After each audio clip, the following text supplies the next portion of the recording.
If she wants to win, she has to move to the center.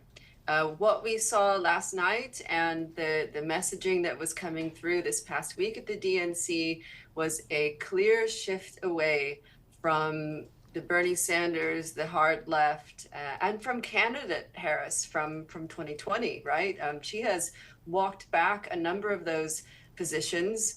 A bit of economic populism in the little that we've seen on that front, but she was very much campaigning on being a president for all Americans, for the middle class, and also not othering herself by talking about gender or race. That's a big contrast compared to Hillary Clinton's approach. Tina, what do you expect the strategy to be from former President Donald Trump here over the next 3 months? He is going to have to catch up a lot quicker than we've seen so far. Democrats are playing offense, which is something that they haven't necessarily done well. They're not historically a terribly disciplined party, which is why I think these last few days have been so effective.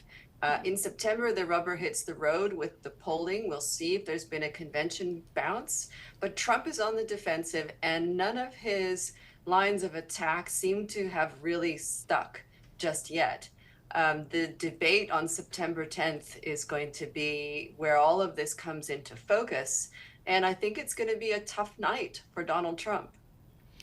What do you think independents and moderate Republicans are making of this race right now? Well, we're just starting to see that data coming in. Frank Luntz, the pollster, has talked about some of his focus groups where there is some evidence that independents are moving toward Harris.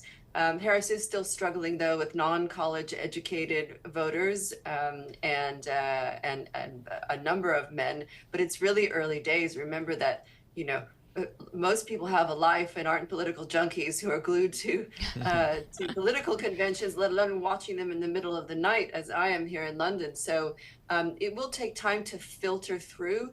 Americans don't tend to really pay attention to elections until September or October. Of course, Trump is a known quantity and Biden was a known quantity, but this past week has been Kamala Harris really introducing herself to the American people, and Tim Walz alongside her, and we need to wait and see what the reception has been.